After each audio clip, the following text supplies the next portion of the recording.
Hey, it's Heather, and welcome to another episode of Adventures in Gardening. Today we're going to be in the kitchen and we're going to do a little food preservation. We're going to be preserving some of the harvest that I brought in recently.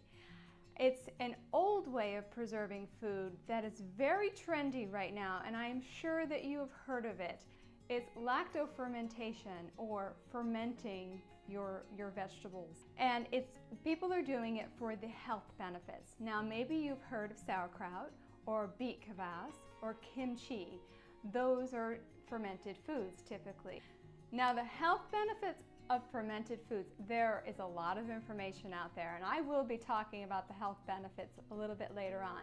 But let's talk about how it preserves the harvest. And this way of preserving foods was a way that my great-grandparents or my great-great-grandparents would have preserved foods in their root cellars. They are the ones that generation had those big old crocks. You know, people are using them now out on the front porch and putting their house number on them. And they would have filled it with chopped cabbage, okay, and salt and cabbage. And then they would have eaten it all winter long.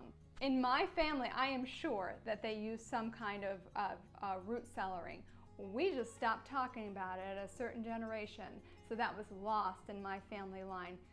But I did a lot of reading on it, and this process has evolved for me because I really wanted that crock to be able to ferment my foods. So I found a crock, and that was my starter, where I took some rocks from the yard and I boiled them, and I filled up my crock with the cabbage and the salt, and then I would put a plate and a rock on top of them, because you want to keep your fermented foods submerged under the brine line. And then as time went by, you know, I really didn't need that much over the winter, and I decided I would rather make small batches. So then I just started using a canning jar. I would use a canning jar and I would fill it with the cabbage and the salt, and then I would take a grape leaf and I would tuck my cabbage in so that the grape leaf held it under the brine line, okay? And that worked really well. And then I would just use a top, and I would go through the process of burping it on a regular basis. By the way, going back to that crock idea, there's this thing where you kind of get this, because it's exposed to the air, the brine is all the time, you kind of get scum on the top. That's what they call it. So you had to skim the scum on a regular basis. Yeah. So I went to and you know what? No matter how you're fermenting vegetables, it's the right way for you. Okay, so if you want to do it that way, okay. So this worked where I would burp them on a regular basis.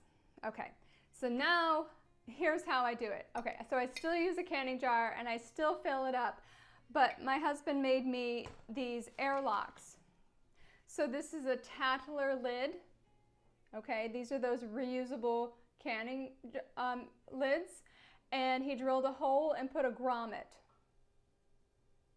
Okay, now into these were from a beer store, a beer brewing store that used to be close by to us.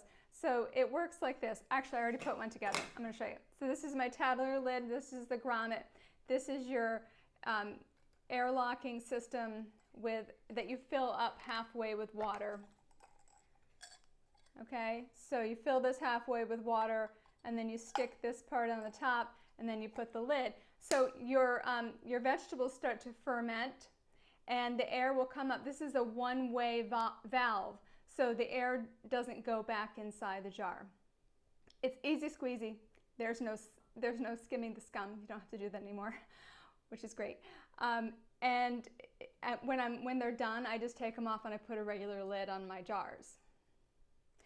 So I'm going to walk you through the process of fermenting foods with the radishes, the watermelon radish and the daikon radish that I picked not too long ago.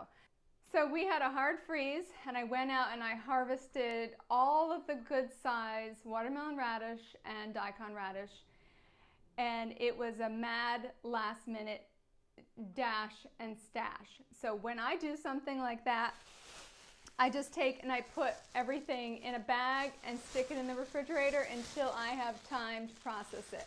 Whether I'm going to can it or whether I'm going to ferment it, I just stick it in there until I'm ready for it and not forget about it. That's key. So here's what we're going to do. I'm just going to have you tag along with me on this process. When I did the mad dash and stash, which happens to me a lot, I don't even wash this stuff. So I have to start with scrubbing the dirt off of the radishes. So let's start with that. So how does lacto-fermentation work? Well, on the surface of your vegetables, there are naturally occurring bacteria and yeast. And whether they're store-bought or whether they come from your garden, it doesn't matter.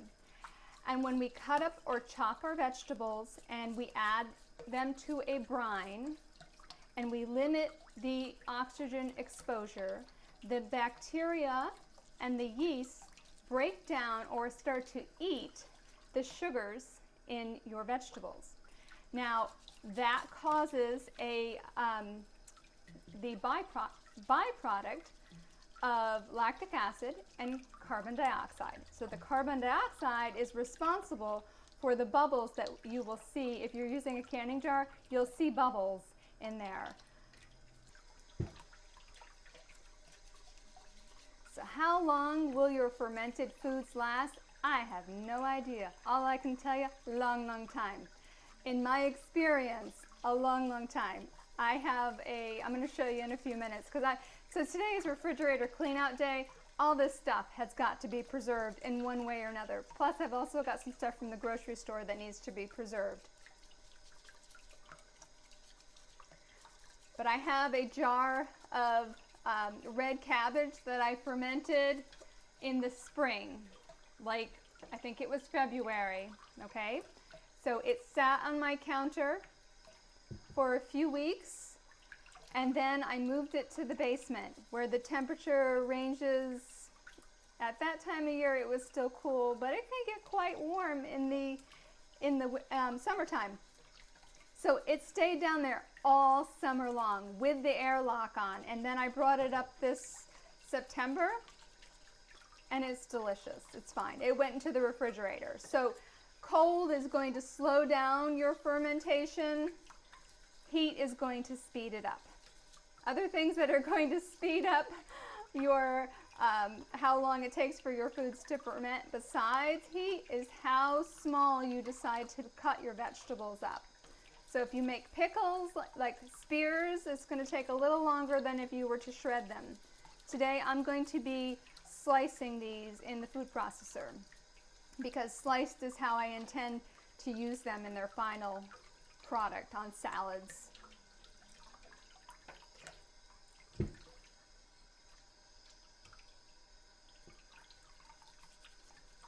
So these have been soaking all morning. I was hoping it would be like super quick. Not so much. A lot of dirt.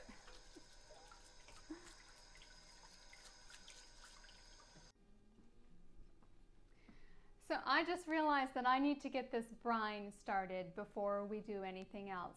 And I'm going to go ahead and give you my recipe for the brine. Now, I tend to be the type of person that when I find something that works, I stick with it. And I'm sure that there are many other ratios, formulas, well thought out processes of how to make your brine. I'm just going to tell you how I do it. Easy squeezy, because I'm always in a hurry. The salt that I use to make my brine is let's see, it's coarse salt. I think it's the Celtic sea salt. It's the coarse Celtic sea salt, okay? See how coarse that is? And I'm telling you this because I have tried to do the same ratio with a different kind of salt and it didn't work out the same. It was too salty. This way tends to be perfect for me. So if you want to take and find yourself some coarse sea salt, it's 2.75 ounces to a half gallon of water. So let's measure that out.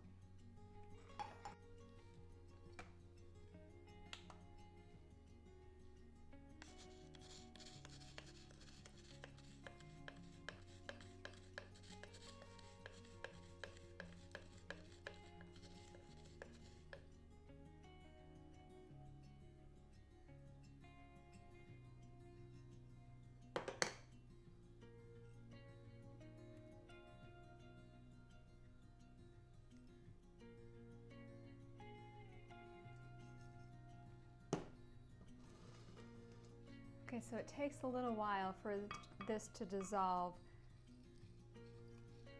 And I'm just going to use a wooden spoon to keep coming back to it while I get the vegetables ready to dissolve it. Now, why am I telling you to use a wooden spoon and not to use a metal spoon? Because metal spoons will break your jar, crack your jar. How do I know? Yeah, I did that. Not once, not twice, a few times. Don't do it.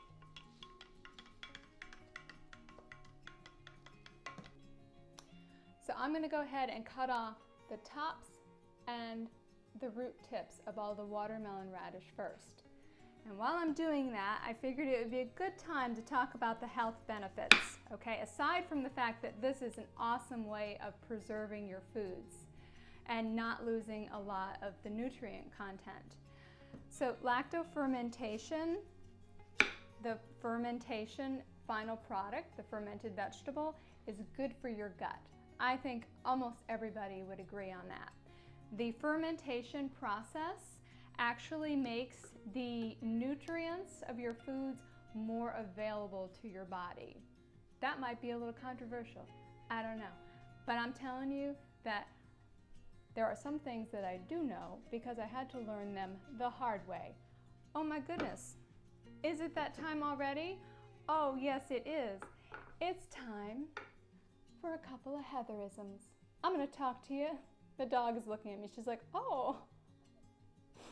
I'm going to talk to you about a couple things that I live by. Number one, never take beauty advice from anybody that's younger than you. Number two, don't ever take health advice from someone who hasn't been through a health crisis. Always look to somebody who has either been there or done that or lived through it. Those are the people that you want to take advice from. So, I found fermented foods at a time in my life when I was having a major health crisis, okay, and no health insurance. So, and looking back, I see that time in my life as an incredible blessing because it led me in a totally different path and I learned so much about good natural health, okay? Now, I'm not going to keep going on and on about this, but I will tell you that all of it was a blessing to me. It all started with, I have a book I want to show you. So I was having a health crisis in my life and I got a couple of autoimmune diseases, and when you get one autoimmune disease, well, you just got to collect them all, right? And really, those things at that point in time were pretty mysterious. This was like 2002, I think, when all of that started. And one thing led to another thing. I kept seeking, I kept looking for things, and I came across this book. This is Nourishing Traditions. And I learned so much about the power of food to heal your body and gardening to grow that food because it was hard to find. Well, it wasn't hard to find, it was expensive to find organic produce. So I want to show you because I got this book signed. I don't know what page it's on. Oh, here it is right here. So I actually met and had dinner, fangirl, with Sally Fallon, who signed my book right here. It says, "To Heather with in good health, Sally Fallon Morel." And that was a great night too. So let me put this down somewhere. So that book taught me that properly prepared foods, okay, make the nutrients more available in them. And I had no idea because I grew up on boxed cereal and canned ravioli, okay? But generations before mine, like the great-grandparents, they would take and prepare their beans and their rice, and there's so many methods out there that you do before you actually do the cooking process. Okay, so works for me. I'm just passing it along. Maybe you've never fermented, maybe you're already fermenting vegetables, and that is fantastic. But this is good for you.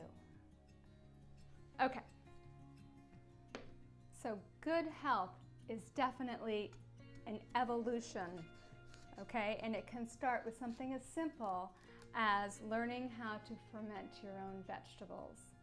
I just have to cut this in half to show you the beauty that is the watermelon radish, right? Isn't that beautiful? Oh my goodness. So I am going to run them through the food processor and slice them, but I want to cut them in half first because I want them to be about the size that I would want to put them in my salads. Okay, so that one's all set.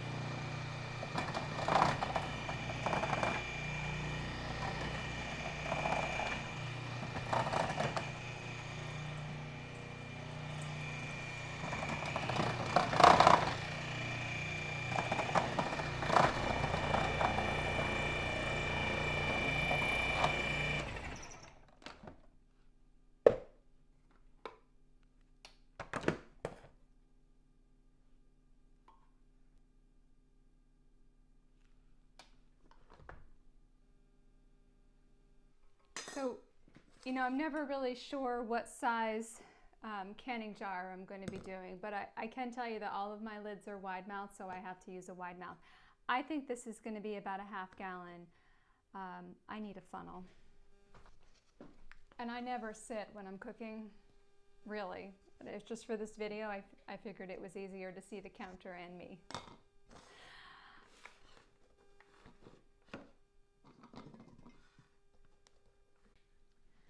So this crop of watermelon radish it's the most perfect crop that I have ever done. I started them, I'm in Connecticut Zone 6, and I started them on July 17th, okay? And I did start an August crop that's still in the ground outside. We'll see how that goes. I've covered it with frost blankets a couple times. They're still growing. But July 17th, next year, in that week, I will be doing a ton more watermelon radish and daikon radish. That was definitely the best date for my area. Maybe I will have more than a half gallon here. I still have some in the refrigerator that I'm going to roast along with some daikon radish and some purple turnips. So,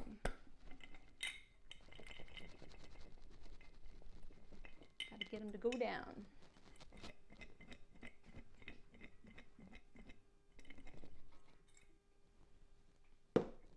Doesn't it look pretty? So the color does change on some of the vegetables when you ferment them. Usually it gets a little brighter, like with cabbages, so we'll see what happens with the watermelon radish.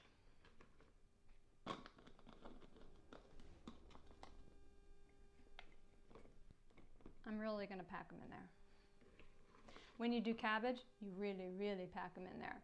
I'm thinking that these watermelon radish are going to take a little longer than the daikon radish. The daikon radish are a little softer. These guys are like really, they're hard.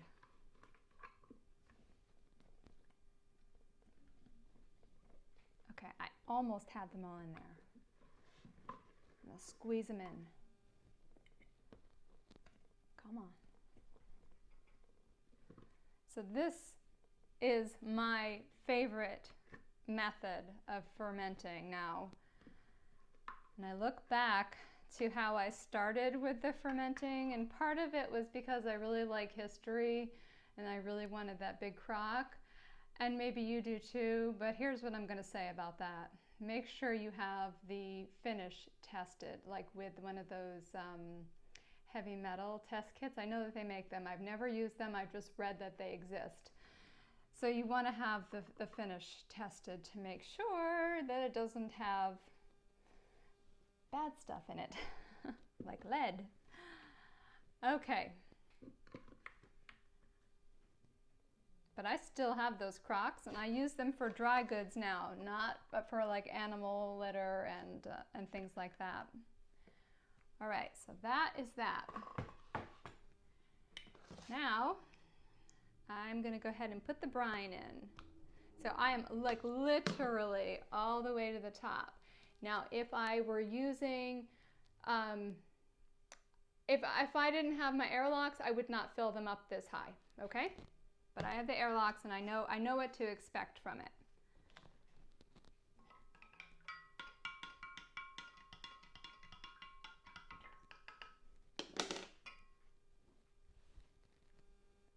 Okay.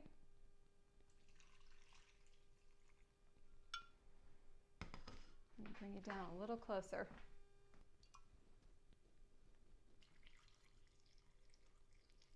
When you're doing cabbage, you have to do it slower because you don't see all of the gaps between the cabbages, and the radish you definitely see the air gaps. And sometimes with cabbage you have to fill it a couple different times, pour it in slowly.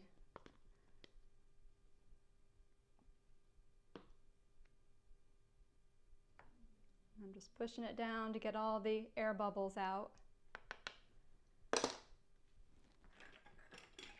This is the part that I failed to mention to you in the beginning here. I'm going to wipe down this rim real quick. Hold on.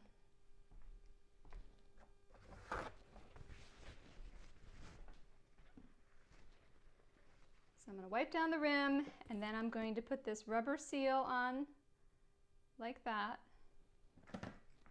And I've got my tattler lid, tattler lid, with the grommet and my airlock, which I have to fill with water.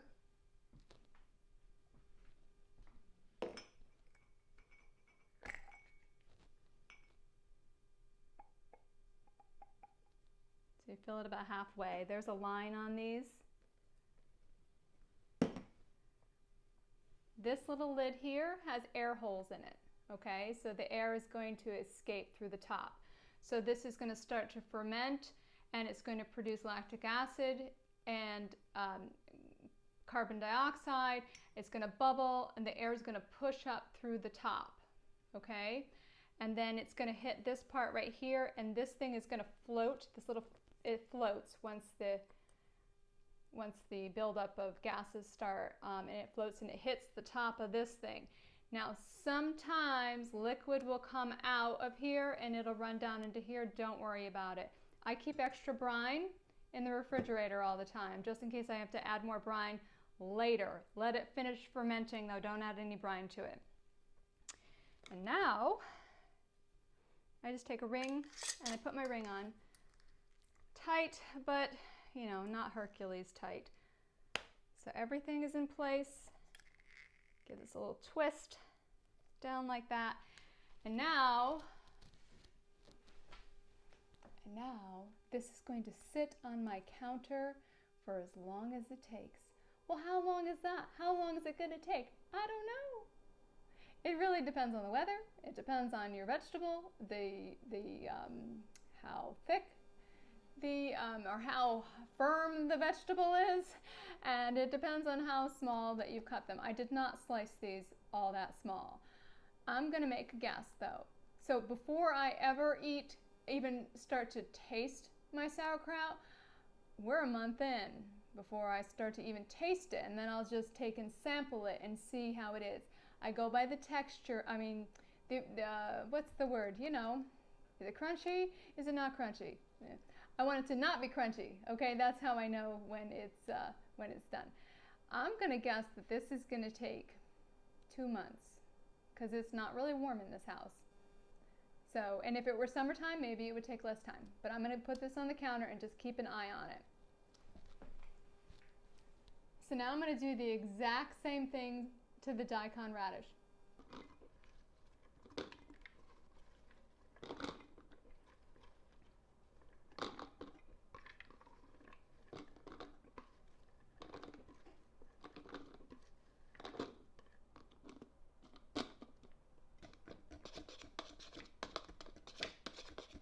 So what's the difference between watermelon radish and daikon radish? Well, they pretty much grow the same way, and I plant them in the same bed. If you watch the video that I did where I think I named it, it's a wrap.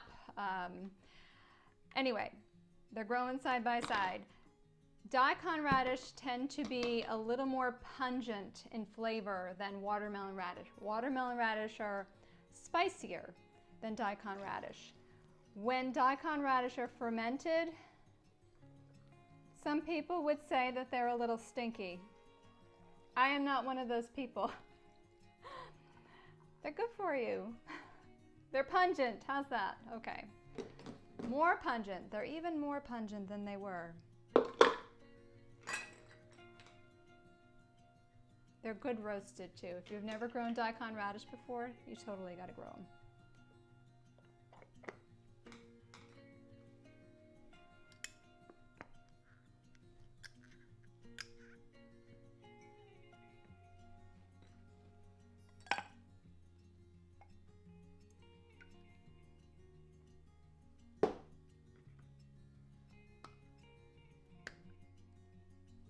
So now we just have to wait and see how long it takes for them to be finished.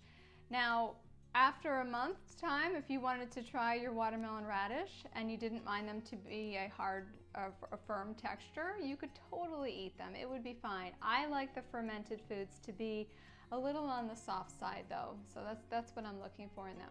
So there's the watermelon radish sitting right there next to the other medicine that still takes time. I try to leave them in front of me so that I'll remember that they're there. I usually label the top of them. The one thing that I wanted to say, if you do other types of ferments, if you do kefir, if you do sourdough, water kefir, and they are on the counter, they need to be separated. You're not supposed to keep them together. I can't really elaborate why. I'm just telling you, somebody who knew what they were talking about told me that one time, and I'm passing it on to you. So, keep them separate. I want to show you this is my red cabbage. I think it's red cabbage, onion, garlic, a little hot pepper that I did last February. And every single morning, I have a scoopful of this with my eggs. Every single morning. I have never had a container of fermented foods spoil or get funky. Not this way. I've had it happen with the crock, you know, I told you about that. But even that was normal. But I've never had anything funky happen in a canning jar. So I don't know if you can see, sort of. All right, so I'm getting down to the end of it. I'm going to spend the rest of today cleaning out my refrigerator, and whatever's in there, I'm going to go ahead and ferment. I've got celery, I've got red cabbage, I've got carrots. By the way, carrots ferment super quick, probably because of the high sugar content in them. And if you shred them, they can get a little slimy if you leave them out too long. But other than that, I can't say that there's anything else that I'm like, hey, watch out for that. It's all good, and it's good for your belly. So give me a thumbs up if you enjoyed watching this. I would love it if you'd subscribe so that we can stay in touch and you don't miss out on the next adventure in gardening. See you soon.